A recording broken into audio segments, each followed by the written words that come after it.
Hello, everyone, and welcome to our live coverage of Starlink Group 6 91 mission launching from Space Coast, that is, from Space Launch Complex 40 at Cape Canaveral Space Force Station in Florida. We hope you are doing fine and excited about this upcoming SpaceX launch, which is going to happen just a couple of hours after the previous Starlink launch. Well, if this is your first time joining us, hi, my name is Dipta Maitra. I'll be your friend and the host providing commentary for today's mission launch, and you are watching AstroYonder live. Roger, 0G, and I feel fine. Capsule is turning around. Houston, we see a nominal MECO. Welcome to space.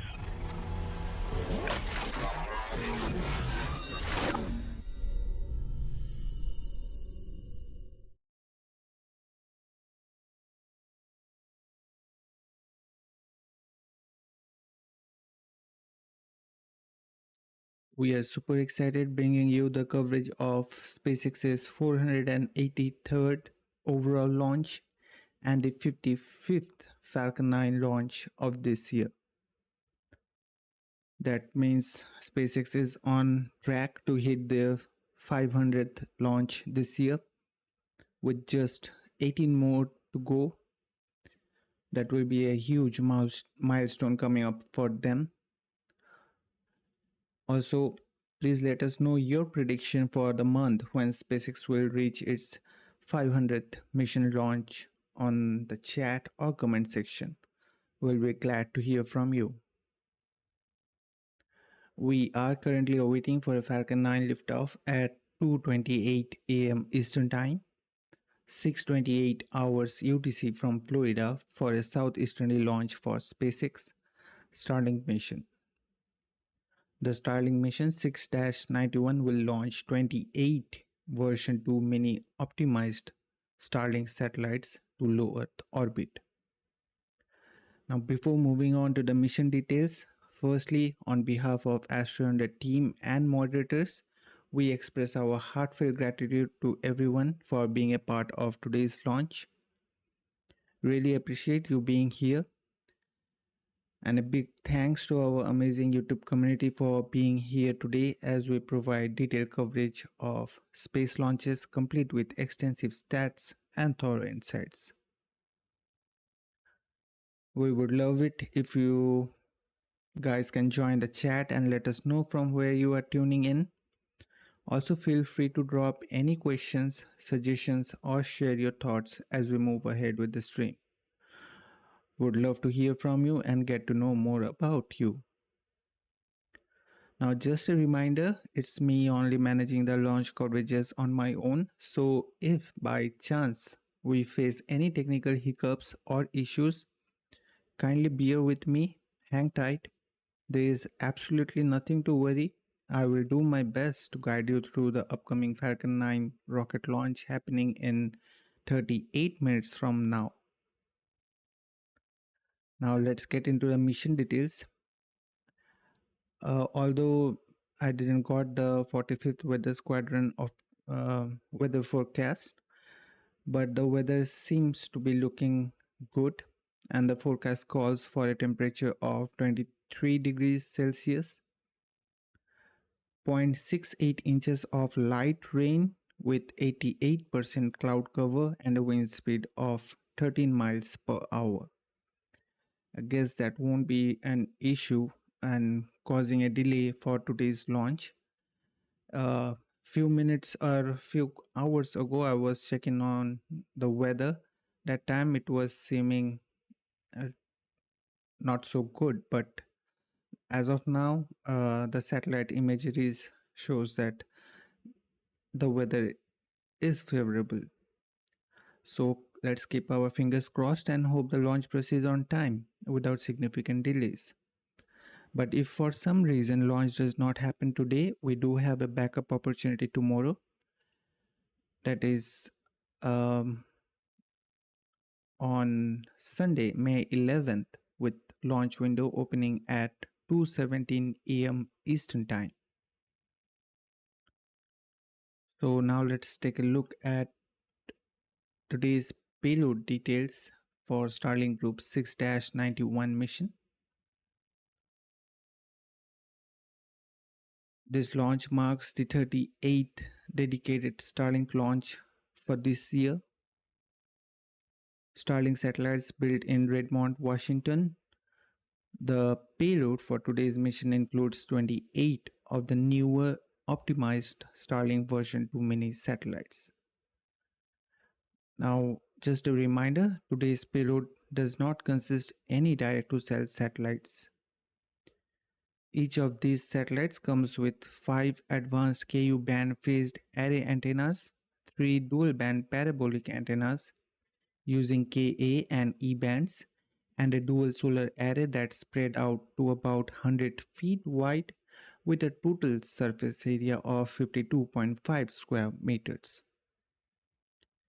These two solar arrays are also aeroneutral, which means that enables the satellites to enable faster on-orbit maneuvers. Plus, they got a high-capacity battery on board to provide power to the payload hardware. Each Starlink satellite features 3 space laser transponders, also known as optical intersatellite links, and in short, it's ISL, for communicating with each other at speeds up to 200 Gbps. Usage of ISLs are now industry standard, and its usage is quite prevalent in the satellite development. In most of the satellites, you can see the usage of ISLs nowadays. Now, for maneuvering in space, these satellites use Hall effect thrusters powered by argon, which was previously based on krypton. And the switch was basically due to the cost effectiveness of argon compared to krypton. Today's batch is going to be deployed initially in an orbit with an altitude of approximately 268 kilometers with an inclination of 43 degrees. But the final operational orbit will be up at around 559 kilometers with the same inclination of 43 degrees.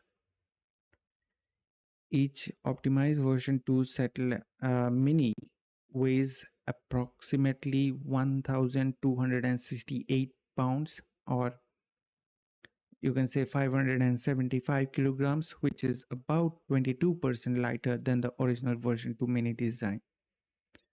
Now, just to provide you a frame of reference, the unoptimized version of the Starlink weighs around 1,763 pounds, which is equivalent to 800 kilograms. A Starlink satellite uses custom-built star tracker to find their position, altitude, and orientation for optimal broadband throughput, and each one has 4 reaction wheels for precise attitude control, or you can say the orientation control, plus a hot spare setup for the reliability. And their aluminum flywheel is designed to safely burn at the end of their useful life during the re-entry. Additionally, they have an autonomous collision avoidance system that uses the US Department of Defense debris tracking database for avoiding collisions with space junk, other spacecraft, and other Starlink satellites, all autonomously. Now, to understand the importance of autonomous collision avoidance system, here is a quick short context. According to a SpaceX report, Starlink satellite performs 275 collision avoidance maneuvers each day. And in that course of past 6 months, when this report got published, and to be precise, last year it was, Starlink satellite performed 50,000 collision avoidance maneuvers. So I hope these numbers can make you understand the significance of an autonomous collision avoidance system. Now, about the Starlink version 2 mini optimization, and let's know how SpaceX is leveling up with the number of satellites. So here's the key optimization is a 22% weight reduction, bringing each satellite's launch mass to approximately 575 kilograms compared to the original version 2 mini's 800 kilograms. So that's a 22% reduction about. And this lighter design achieved through upgraded avionics, propulsion, and power systems, which allows more satellites to fit within the Falcon 9's payload fairing. Additional enhancement includes a Doppio dual band antenna for improved bandwidth and mass optimized components tailored for efficient stacking and deployment. All this optimization allows Falcon 9 to carry up to 29 satellites per mission, around 6 more than the original version 2 mini design.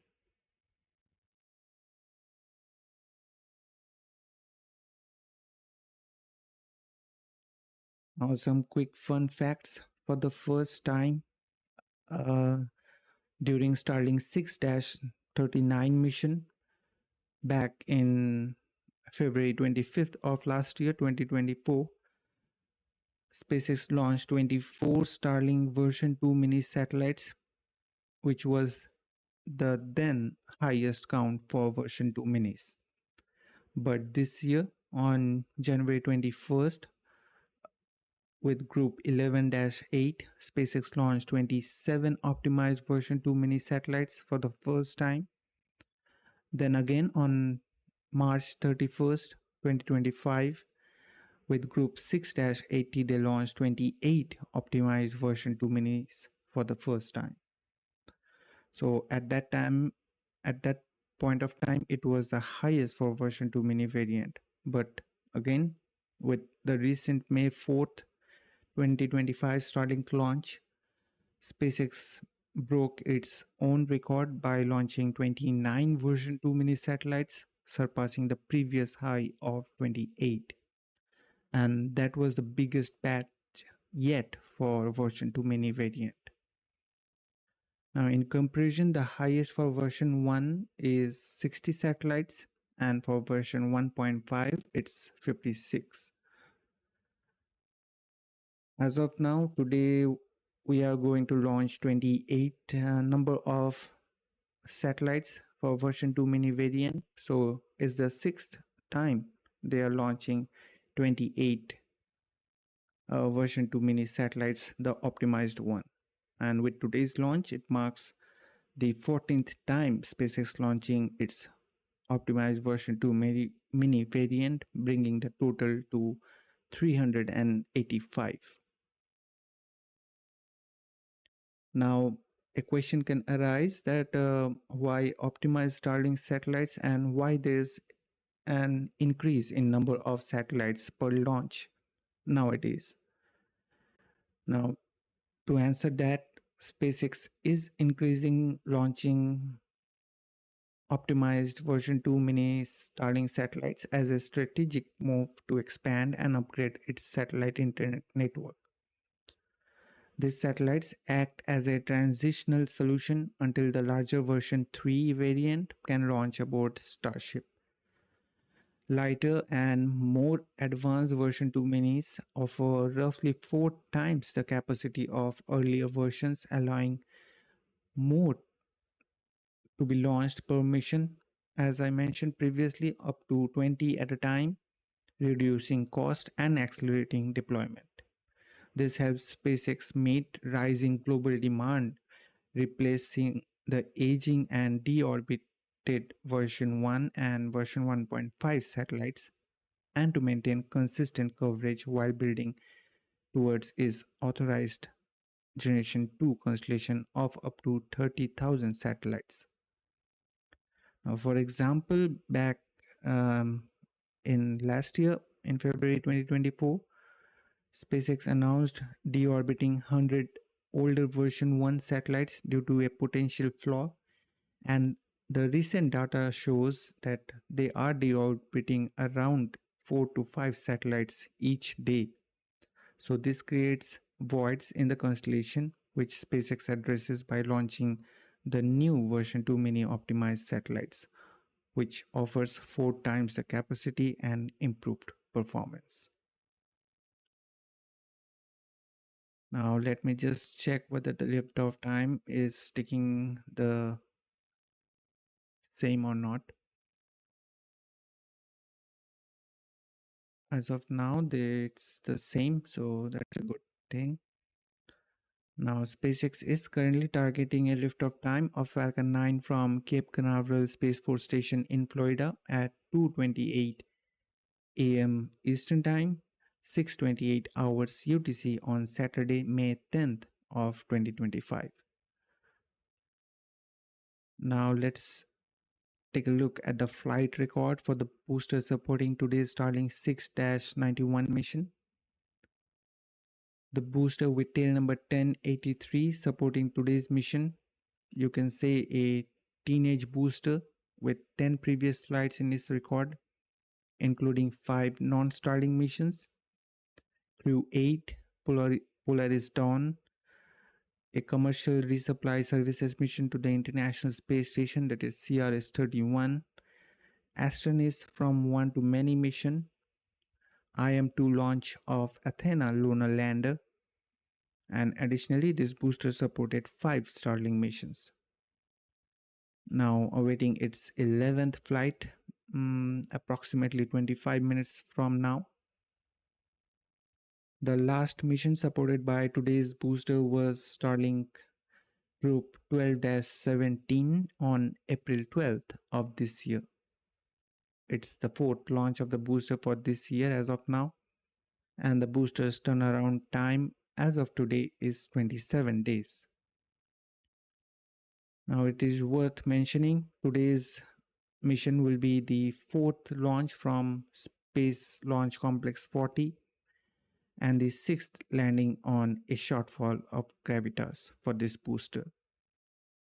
Most of the launches, that is past 7 launches of this booster, were from pad Launch Complex 39A with previous 5 landings on A Shortfall of Gravitas, 3 landings on Just Read the Instructions, and 2 on Landing Zone 1.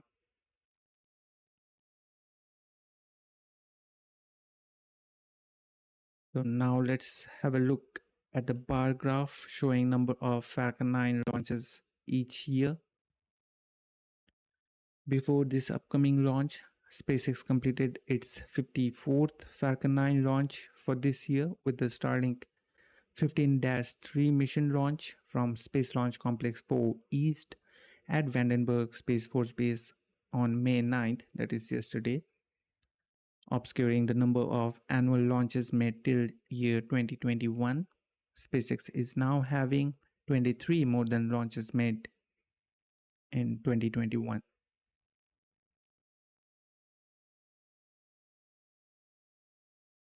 Now with today's launch of Starlink Group 6-91 mission, the bar graph on your screen shows 55 number of Falcon 9 launches for this year.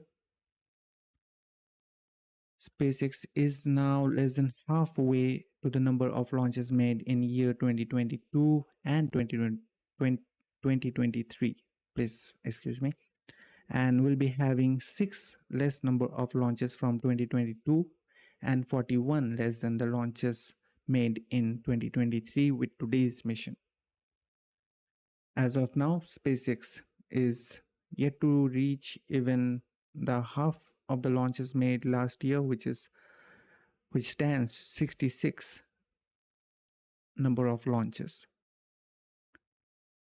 Previously, SpaceX completed 132 launches of Falcon 9 as we know last year, marking a year with the highest annual launches to date for SpaceX.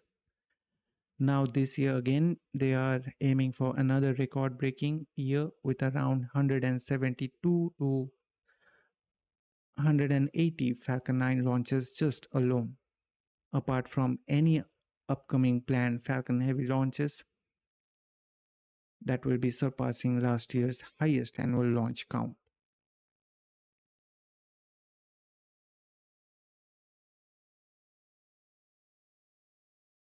If this stream fuels your love for space, please kindly give this stream a like.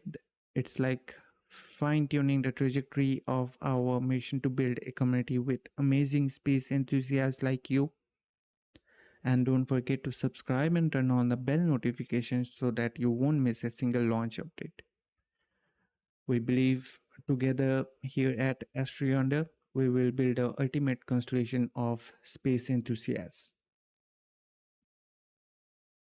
Now, again, skipping the pre-launch timeline since it's a typical Falcon 9 launch for Starlink with absolutely no alteration and deviation in pre-launch timeline. However, there's one point I would like to highlight just for quick knowledge, and which you might be already knowing, that the strong back reclining process at Cape Canaveral and Kennedy Space Center differs from that at Vandenberg.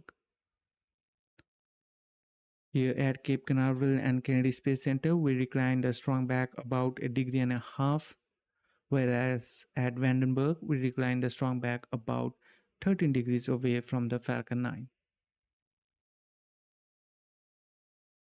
Now, please allow us a couple of seconds to check whether the launch is on time or not and to stay updated. Yes, it's on time. Absolutely fine with that. Now, just a reminder, SpaceX is currently targeting a liftoff time of Falcon 9 from Cape Canaveral Space Force Station in Florida at 2:28 a.m. Eastern Time, 6:28 hours UTC on Saturday, May 10th of 2025. Now let's go ahead and have a look at the trajectory for today's mission. Falcon 9 leaving the pad from Space Launch Complex 40 at Cape Canaveral with a batch of 28 version 2 mini Starlink satellites on board for a southeast trajectory heading into low Earth orbit. That is to the sixth shell of second generation Starlink mega constellation indicated by that green line on your screen. The red line indicates where Falcon 9 first stage will land after stage separation, just a little later, leaving Florida's Space Coast. This is going to be a drone ship landing using autonomous spaceport drone ship, and today's mission is supported by A Shortfall of Gravitas drone ship, one of the two here on the East Coast.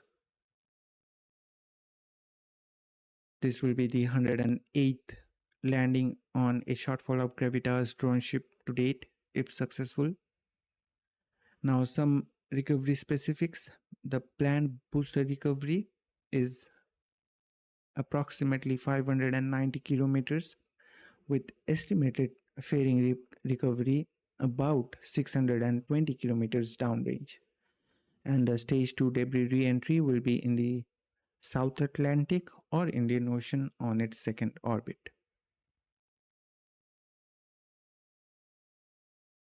Now here are some of the stats related to drone ships as of today on your screen right now. Today's mission is being supported by A Shortfall of Gravitas and the upcoming Starlink 6-83 mission will be supported by Just Read the Instructions, which is also here at the East Coast, and I guess the booster with tail number 1069 will be supporting that Starlink Group 6-83 launching from Launch Complex 39A at Kennedy Space Center tomorrow. And with that, the booster with tail number 1067 will be having the highest number of flights for a Falcon booster, reaching up to 28 number of flights. Now currently we know that there are 3 in SpaceX's drone ship fleet. Of the 3 drone ships, A Shortfall of Gravitas and Just Read the Just read the instructions are stationed here in Florida, while of course I Still Love You is stationed in California. Anticipating the addition of a fourth droneship as promised by SpaceX earlier, and it was promised that we will be getting the new droneship early this year, but as of now we are not getting any information regarding that, so possibly that can occur late this year or maybe early next year.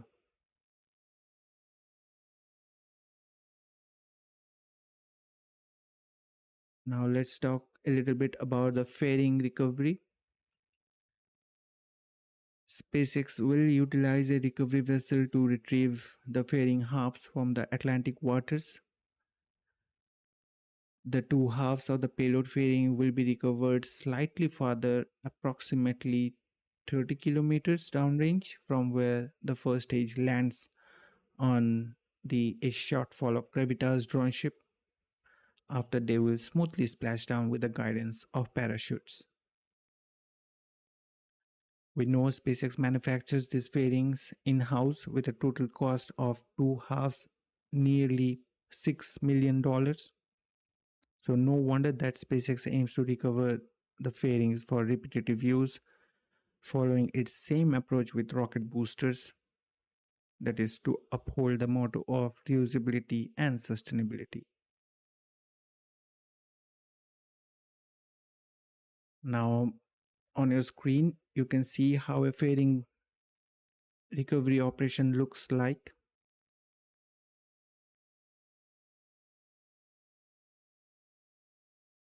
The recovery vessel on your screen is Dirk performing the recovery operations, which is also being today's supporting recovery vessel here at the East Coast.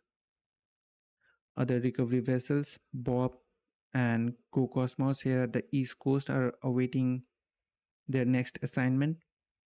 And I guess Bob is now on its way and gearing up for the upcoming Starlink Group 6-83 mission launch tomorrow, while Go Beyond at the West Coast is finishing up and heading back after supporting Starlink Group 15-3 mission just a couple of hours ago.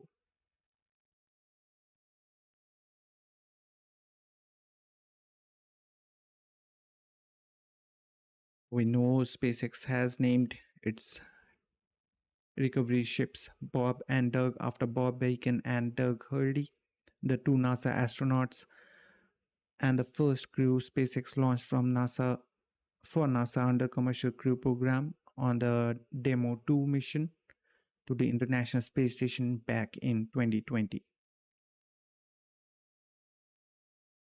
Now, before proceeding, we have a request again for you folks. Consider giving this stream a like as your way of boosting us past max Q, passing through maximum dynamic stress of the YouTube's algorithm, which helps us to connect with more space enthusiasts just like you. And as we are burning our midnight propellant to bring you the stream, we expect your kind support for us by tapping the subscribe and the bell icon. And with that, you will never miss any upcoming stream, like a perfectly timed launch window. Now we are 7 minutes away from the webcast to begin, so let's just quickly wrap up with the stats for today's mission launch. Today's launch marks the 483rd SpaceX's overall launch and the 38th dedicated Starlink launch of this year. This is going to be the 470th Falcon 9 launch to date. 11th flight of this particular Falcon 9 booster supporting today's mission with tail number 1083, making a move after 27 days. By that I mean the booster turnaround time. Today's mission marks the 55th Falcon 9 launch and SpaceX's 57th overall launch of 2025. This will be the 412th Falcon booster reflight to date, that is the launch of a booster that has flown at least once before. 250th orbital launch for SpaceX launching from Space Launch Complex 440 and the 305th overall orbital launch from Pad Sleek 40. With the success of today's mission, SpaceX will have a remarkable 8,556 Starlink satellites, including 609 dedicated direct-to-cell satellites launched to date. Now moving on to some reusability statistics. This launch marks 396th Falcon 9 booster reflight to date. This one is for specifically for Falcon 9. Previous one was for the whole Falcon family. Now this will be the 108th landing on A Shortfall of Gravitas drone ship. 11th landing for this first stage booster with tail number 1083 supporting today's mission. And with this mission's first stage landing, SpaceX will be having their 354th overall drone ship landing, marking 424th Falcon 9 landings so far and 443rd SpaceX's overall landing to date. Now, speaking of landing, here are some of the stats related to the drone ship landings made prior to today's mission. So please don't get confused with the numbers being displayed on your screen right now.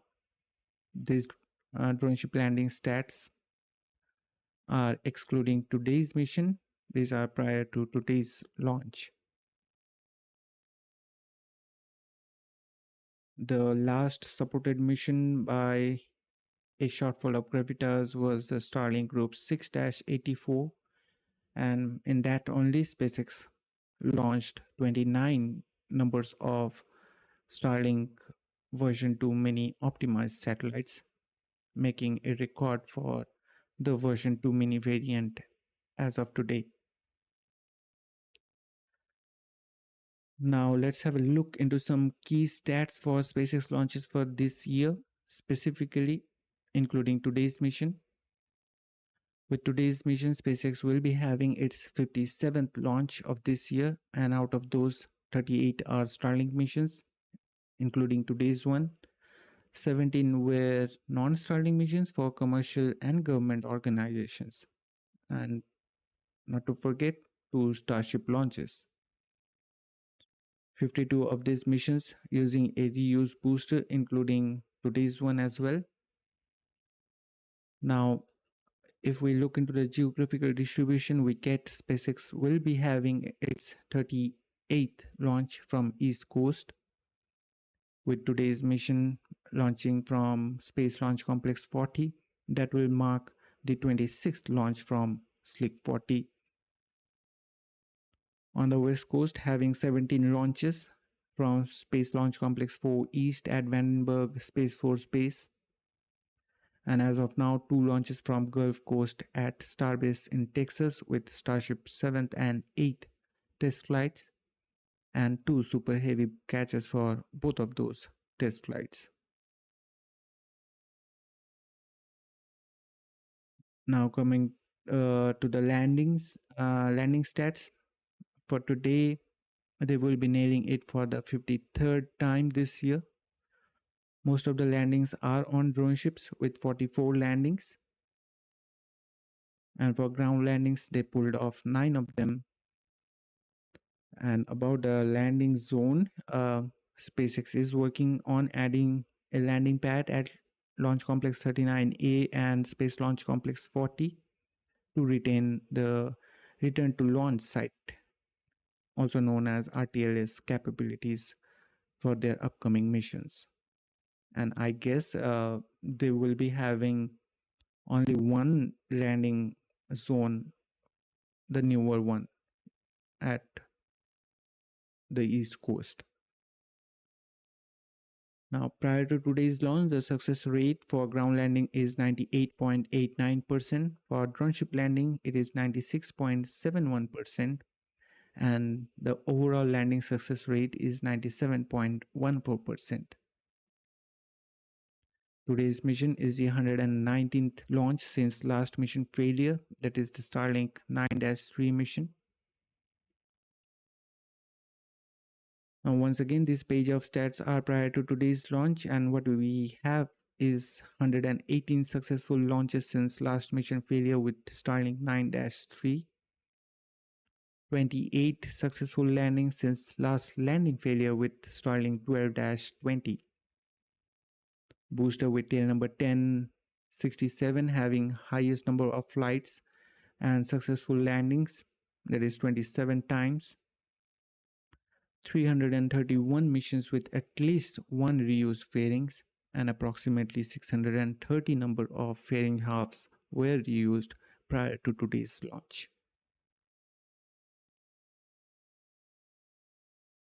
Moving on to this year's orbital launches, including today's one, here is a pie chart on your screen. With this 97th orbital launch of this year, United States is leading with 64 launches, followed by China with 23 launches, Russia with 5 launches, 1 launch each by India, Japan, and Europe with 3 launches.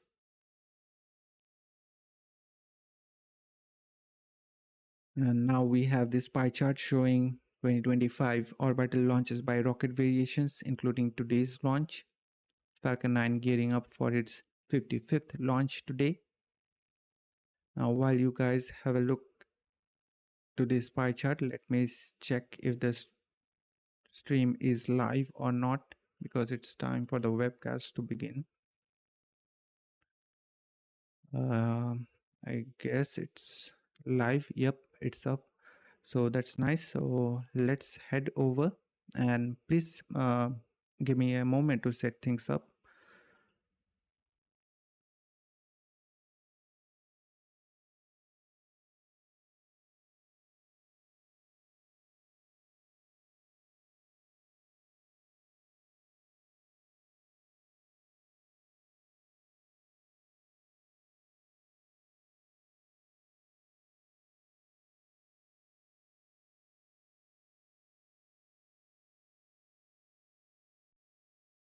So right now we are getting the live views of Falcon 9. We are now pressurizing the tanks for strong back retract. Now, adding value to your viewing experience here at AstroYonder is our top priority. If you feel we somewhat achieved that, please consider liking this stream. It really helps YouTube's algorithm bring in more space fans and helps others to find this stream.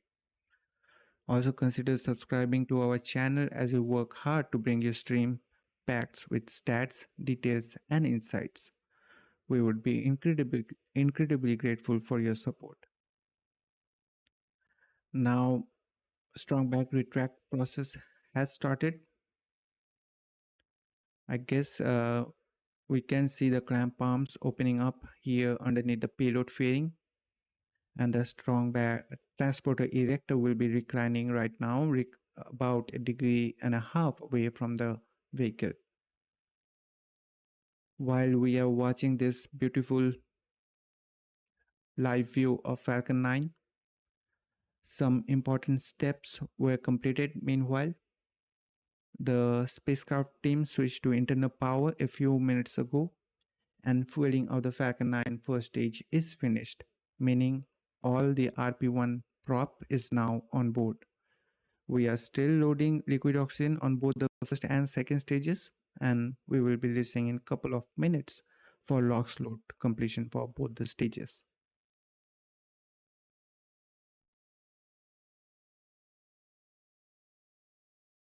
A strong back retracts is a slow process.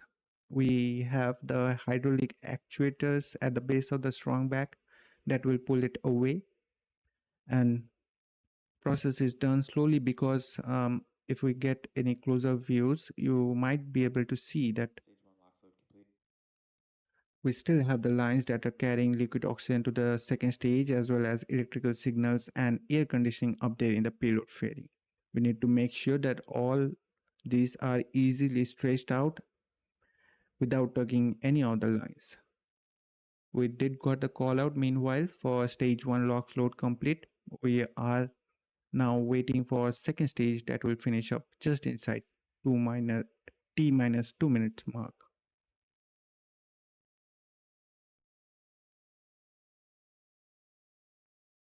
Stage 2 LOX load complete. There we go. Stage 2 LOX load is complete now, meaning all propellant are now on board the Falcon 9 with complete 1 million pounds of propellant. We are now beginning to bend down the pressure that was in the tubing on the strong back. That's why we can see those clouds coming out there. Next, expecting the call out for ground gas closeout.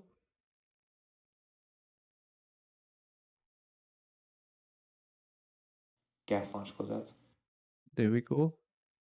Here we bleed the extra pressure off, and that cold gas, when it reacts with the moist humid air, gives us this healthy indicator of the launch coming up. That's with these white nice clouds. Next event, T minus 1 minute, we should hear the call out that Falcon 9 flight computers are in startup and controlling the rocket for the remainder of the countdown. Falcon 9 is in startup. Right on time. Falcon 9 flight computers on stage 1 and stage 2 are now running the rocket to the last minute of count. Now let's listen to the go call out. Launch director, go for launch. SpaceX launch director giving the final go for the launch. So we are coming up at T minus 30 seconds nearly. All systems continues to remain go for the launch for Falcon 9 and Starlink. So now let's sit back and enjoy this Falcon 9's liftoff. As it's a nighttime launch, we will be getting some good liftoff views. T minus 10, 9, 8, 7, 6, 5, 4, 3, 2, 1. Ignition, engines full power, and liftoff. Go Falcon, go Starlink.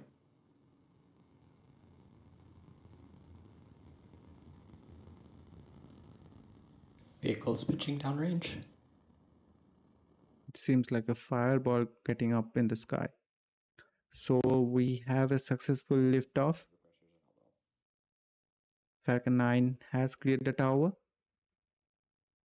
and we are at in T plus 30 seconds into the flight. We did got some good call out. Stage 1 engine chamber pressure is nominal. We are right now throttling the 9 Merlin engines back, preparing for the period of maximum dynamic stress coming up. And there we go. We got some good healthy call out. Power and telemetry is nominal. And as we heard, the vehicle is supersonic, meaning that we exceeded Mach 1 on the Falcon 9. Falcon 9 is now faster than the speed of sound as we have gone supersonic. Max Q. So there we go. We have the max Q call out. We are through the period of maximum stress on the vehicle. We have throttled the 9 Merlin engines back up to full power. Next, expecting the call out for the MVAC engine chill. Impact chill started. So we are now starting to chill down the MVAC engine on the second stage in preparation for ignition right after stage separation. Up next, we will see 3 quick events. First, main engine cutoff, also referred as MECO, on the first stage, followed by stage separation, and then the first ignition of the second stage MVAC engine, also known as SES-1, which will boost the payload to the low Earth orbit. So let's sit back and listen to those callouts. Well, would like to welcome Fairmaid, one of our moderators, joining us. Thanks, Fairmate, for coming and joining us once again. I guess it's an evening time for you, but thanks for taking and managing time and to visit us. Miko. Stage separation confirmed. And back ignition. So we got the callouts for all back-to-back milestones. Now we are getting some amazing views from the second stage. And on the first stage, you can see the nitrogen thrusters are reorienting the first stage, and the flight computers has commanded the 4 hypersonic titanium grid fins for deployment after a successful stage separation. But what happened to the stream?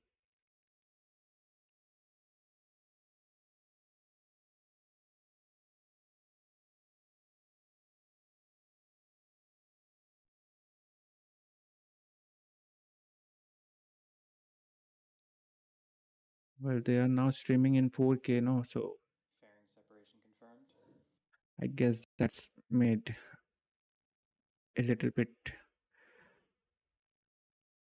hiccup in our stream, and now it's fixed. So no worries. We did got the call out for the successful fairing separation. Now the first stage will continue under the force of gravity, steering with the help of those 4 hypersonic titanium grid fins, and it will continue to rise towards the apogee before descending back uh, towards the landing site, that is on the drone ship A Shortfall of Gravitas station in the Atlantic Ocean. Second stage, meanwhile, with its full capacity in middle of its 6-minute burn, is on its way into the parking orbit with the 28 Starlink satellites payload on board. And we did got some good healthy callouts that both the vehicles are in nominal trajectories. No, Fairmade, actually my stream here it got frozen. The stream I made it in auto, like for the quality, and they are now on X we can now stream in 4K, so it chose the 4K variation, and maybe my internet as I'm streaming both the upload and download it caused some issue. I again switched back to 180p, so now it's working. It's not for your any issues with your PC, it's my side cause, and I made it fixed so it won't happen anymore. So there we go. So for today, first stage reached the apogee of 115 kilometers before descending back towards its landing site.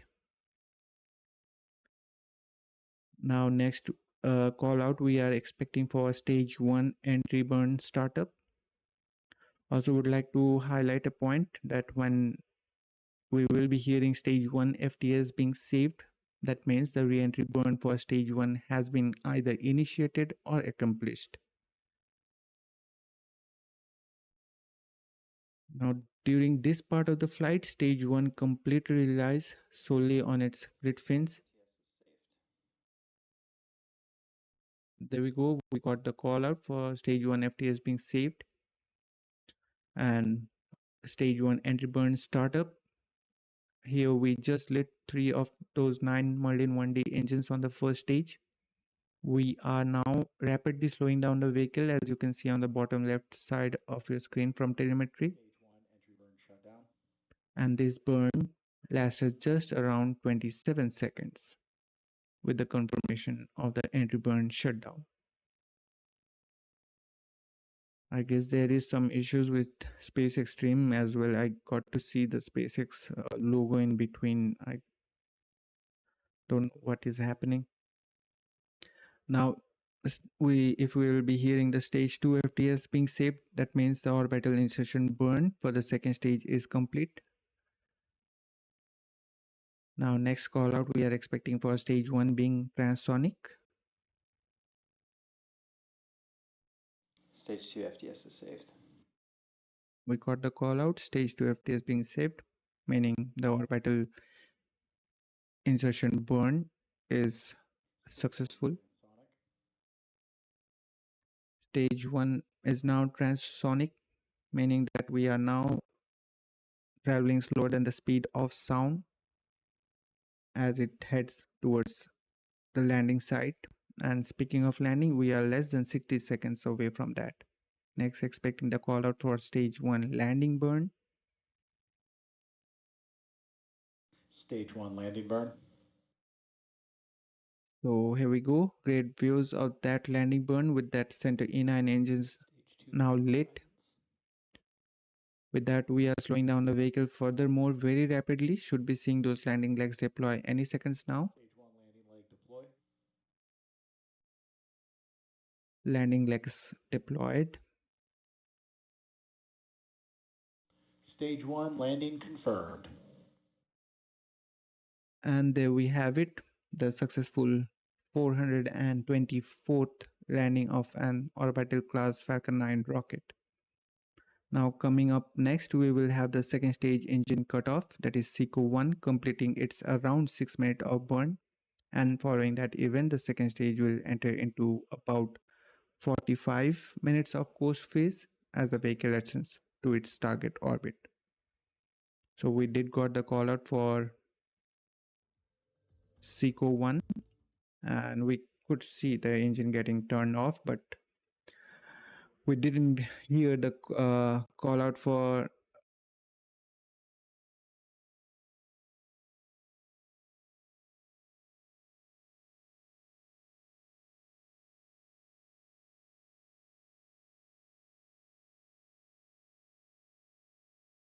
please excuse me, I turned my mic off mistakenly. That we didn't heard the nominal orbit insertion call out, but rest assured that it occurred as expected. We did got the call out for SECO 1 and we got a visual confirmation of that. Now today's launch marks SpaceX's 483rd successful mission, with landing marking their 443rd success. So with that, we will wrap up our coverage for now. Let's say 2 coverage in a day. For me, it's hard to manage all this stuff. But anyways, we'll continue to do so. Now, would like to extend my heartfelt thanks to Fairmaid for joining us, Fairmaid, and being with us. I hope we'll see you next time in tomorrow's launch, because I'm not feeling much well. So I will try my best to stream it, because maybe tomorrow we will be having a record for the booster launch for the 28th time. So that's an important event. I will try to cover that. But anyways, thanks Fairmaid for tuning in, and thanks everyone for joining us. And finally, before leaving and wrapping up, we want to thank you for tuning into our live launch coverage from wherever you are watching. We really can't do this broadcast without your support, and we are grateful for your continued encouragement for everything we do here at AstroYonder. We hope you enjoyed the stream and appreciate everyone joining us for today's launch. Wishing you a nice weekend ahead. Once again, thanks for watching. This is AstroYonder Live and me, Dipta, signing off for now, and we will see you next time.